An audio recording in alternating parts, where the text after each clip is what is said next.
right, guys, so what we're gonna do, we're gonna work our way down the table. We're gonna do a bunch of different samples. So we have everything already pre-measured out. One side of the table, Rebecca put all the A's, and she put color, pigment in all the A's. And on the other side of the table are the B's. So we're gonna just work our way down. The first thing we're gonna do on this sample is a polyaspartic metallic. So we're using polyaspartic, okay? We're putting our pigment color in the A. That's what we would do all the time. Our pigment goes in A. We have two pigments that we're using. So we're gonna do copper metallic, and then we're gonna do a blue. Now, I'm gonna demonstrate this so that you guys can understand what is the difference. When we're working with a metallic polyaspartic, it has a different look, a different appearance to it than the epoxy. It's gonna be shiny, it's not gonna be as glossy, okay? The background, whatever our base color is gonna become part of the look itself. We're actually gonna see through, and we're gonna have depth, and it's gonna be created from not only the color that I'm mixing in this container, but part of the black. That would be inherent to polyaspartic. So it's important that you pick the correct color. Now at this point, the only thing I'm doing is stirring in the powdered pigment into the A. And you can see it's really, really watery, right? Now, as soon as you've got this, okay, and you've got blue. So we're only gonna use a little bit of the blue as a secondary color. Now, when you're working with polyaspartic, you gotta remember it dries pretty quickly. So working with two colors kind of makes our stress level go up because you have to work that much quicker with two products. So again, I would suggest you start just simply with one and then graduate to two colors, all right? I'm gonna do it because we have a small surface. When we're working with polyaspartic, we're gonna use a roller. Now, you don't get 18-inch foam rollers. So you would have an 18-inch, 3/8 inch nap roller. But again, keep in mind, what we don't want to do is really roll. I really want to just kind of move things around. So you could even tape it from rolling and just use it to move things. There's not enough liquid to use a notched squeegee, okay? So we would use a roller, okay? So we're gonna go ahead and mix this up. Wipe this down, like you got all kinds of stuff on it. Yeah, we could give it a quick wipe. Whoops, we got schmutz. Okay. So, yeah. So one part A, one part B. I'm going to mix the A and B together. This is metallic powdered pigment.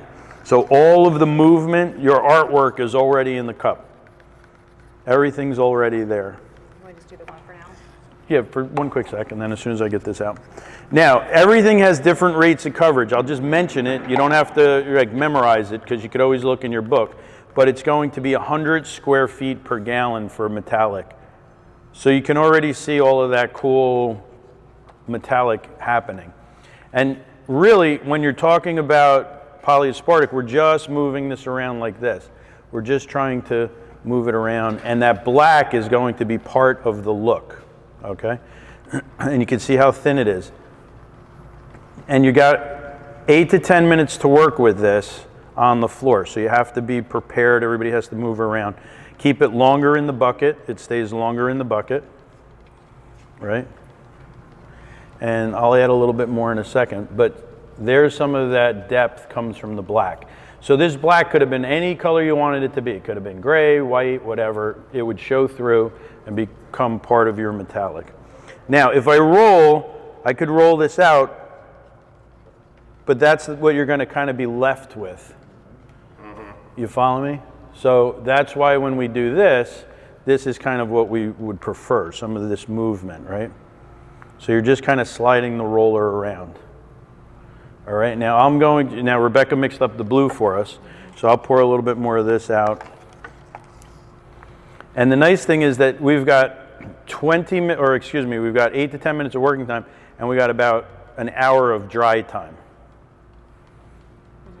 So this, however, is a different product, which we won't get into. Okay, so go ahead, pour some blue, and we'll blend the blue in there, wherever. We're just good. Yeah, just kind of like a couple of ribbons. Okay. This is where the artistic. It's really not. I'm just gonna splash it around, and it's doing whatever it's doing. That's really the point. That's why this one is actually really pretty easy, because whenever you're doing these metallics, the product itself is doing the artwork. You don't even really have to think about it. We're just blending the two.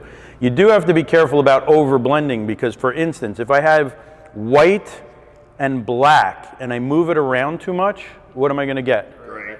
So you do want to pay attention to things like that, right?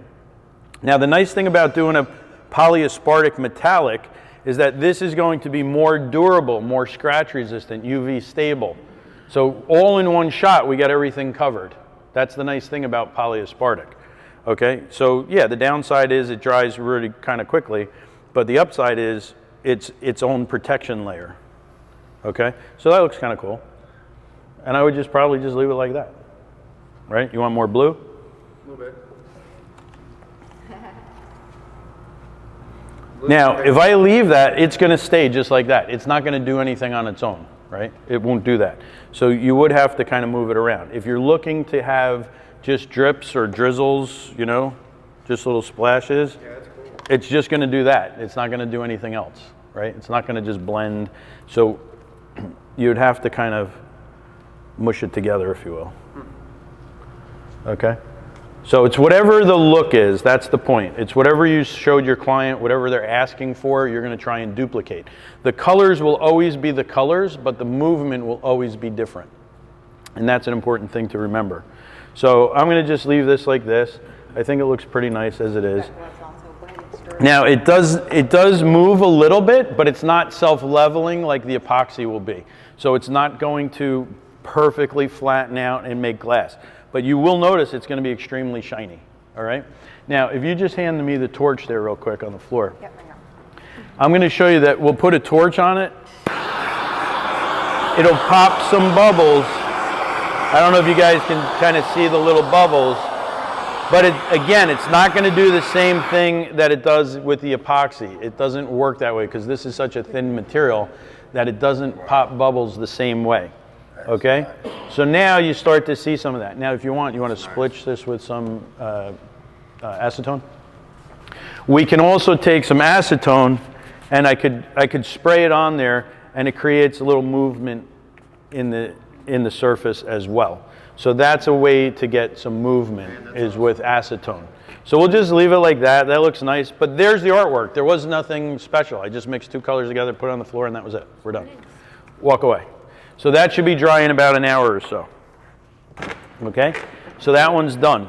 Easy, right? Black is showing through as part of the base color. So does anybody have any questions?